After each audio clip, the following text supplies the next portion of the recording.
Welcome to Wrong Time Watch. My name is Kevin, and today we're taking a look at two Glycine combat subs. The one on the left is the GL0094, and the one on the right is the GL0083. The dimensions of both of these will be the same, and that is 42 millimeter diameter, 50 millimeter lug to lug, 10.5 millimeter thick, and 22 millimeter lug width, which is nice. That is a common size, probably the most common lug width for a diver style watch, so you can easily change out the straps. These ones do not have the drilled lugs like some of the older ones did, so but it's a nice watch, a good value for money. They're about $320 on eBay right now. Hard to beat that for a Swiss made watch. I believe the newer ones have a Sellita SW200 movement, but Glycine calls it the GL224, I believe. I don't think that's on the case back. But so this one is blue bezel, and the dial, I also believe the dial is blue. It's a real dark blue. Not sure if the flashlight will help that out or not. I'm almost certain it's blue. It might be black. I really don't know. But the bezel is definitely blue. So this will just be a quick video to compare these two. The one on the right, the GL0083, has the black dial with the black bezel. It has the orange lume there. I will do a lume shot at the end. I'm curious to see how this looks. I just took this out of the box. This one's brand new. The one on the left is a little bit older. So, see how the bezel feels. It's only 60 click, but that's fine. I don't really know why you need 120 click anyway. The bezel's fine on this. Okay, so this one does have a little bit of play up and down too, but not as bad as the ones I looked at yesterday. I looked at a GL0087 and a GL0088 yesterday. So this one has more play to the bezel. I mean, I don't know. I guess it doesn't really mean anything. It's just interesting. This one has a little bit more play to the bezel. I'm not actually moving it in the detents, it's just for the clicks, it's just kind of loose.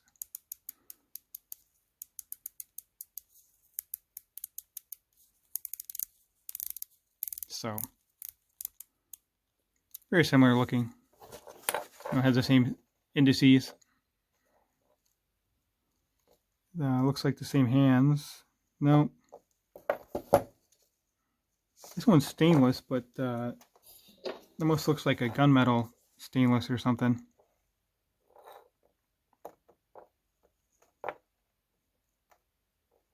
Just a better look at the dial there with the flashlight. So I will put both of these on wrist and do a lume shot. Be a quick video today. Oh, the NATO strap, it doesn't feel as nice as the Bark & Jack that I have, the one Bark & Jack. But this does have the nice touch of the reinforced holes here with this leather patch. I haven't had a NATO strap with that before.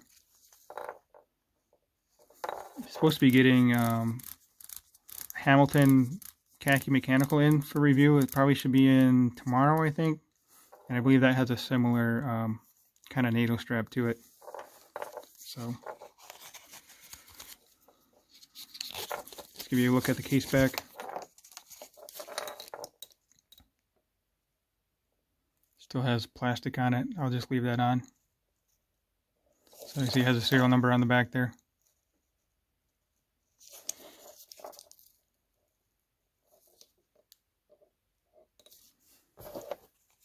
Just looking at the engraving here.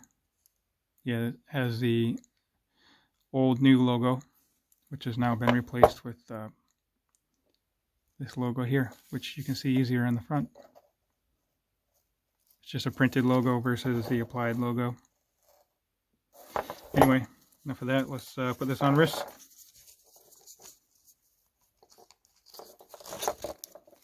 I do have a 6.5 inch wrist, maybe slightly under. Let's call it 6.5. Still wearing the swordfish. Probably still be hard to get off as well, to take off my wrist here, I mean. Still waiting on my clasp to arrive. It's probably taking longer, I'm sure, because of, you know, the COVID situation. But anyway, that's fine. I got other watches to wear. Let's do this one first. This has it's called a fabric strap with a leather back. I'm not sure if this is canvas or what it is, but it's kind of stiff. So I'll try and put this on wrist first.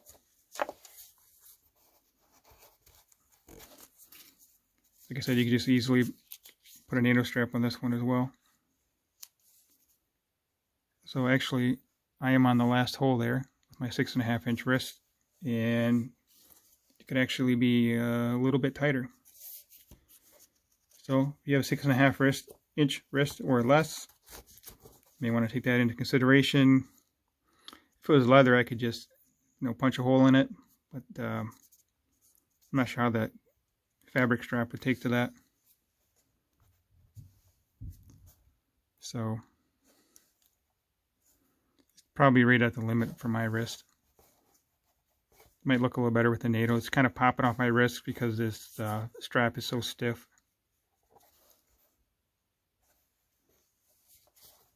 Here it is. I guess it's below the bone. Zoom back in here. I think I read some folks put this on a brown leather strap. That would look nice with this blue.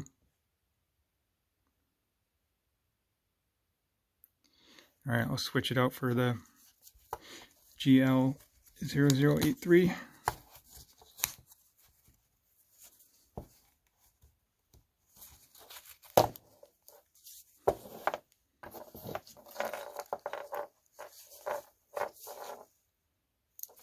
I'll go down a little bit more.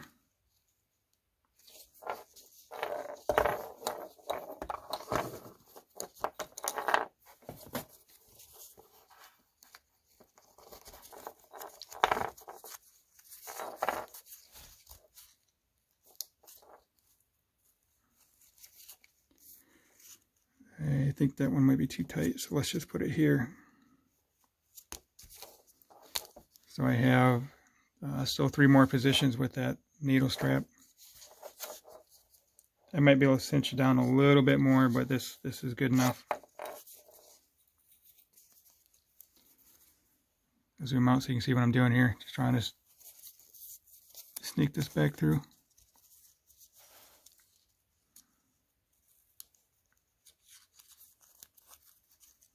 If I have enough to tuck this back under or what. So this leather reinforcement, I've not had to deal with that before. It makes it a little more difficult to get it through here. And I don't think I'm going to be able to, well, I guess a little bit of a tuck under there. So,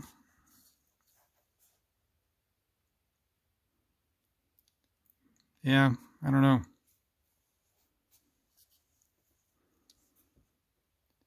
I'm not sure how this looks on my wrist. I think it looks too big, unfortunately, but I really like this watch. Well, I like the Glycine Combat Sub. So there it is, a look on the NATO strap. Also keep in mind, it does pop it off the wrist a bit more. I'll actually measure the thickness of this with my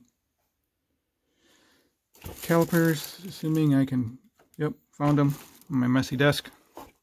You guys don't have to witness my messy desk here. So anyway, let me take this off and I will measure the thickness of the needle strap.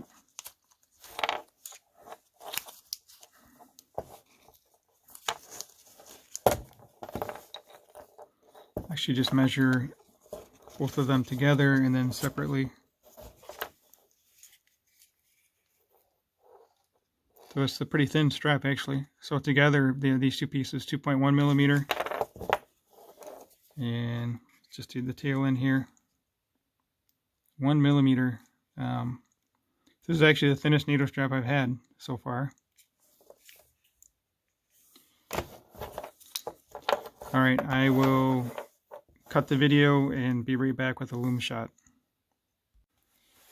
Alright, so on the left here I threw in my Seiko Turtle SRPC91. This is Save the Ocean edition. Then in the middle we have the GL0083. And on the right we have the GL0094. So I'll turn off the UV light and we can take a look.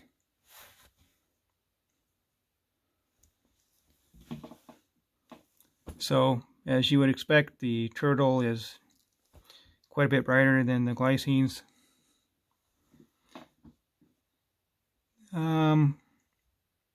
Looking at the Glycines by eye, they look to be about the same. Maybe the one on the right's a little bit brighter, the GL0094, but the loom is not applied quite evenly to the minute hand there. There's a little bit of a bare spot in the middle of that. So anyway, have any questions, feel free to put them in the comments. If you could like, subscribe, and comment, I'd appreciate it. Thank you.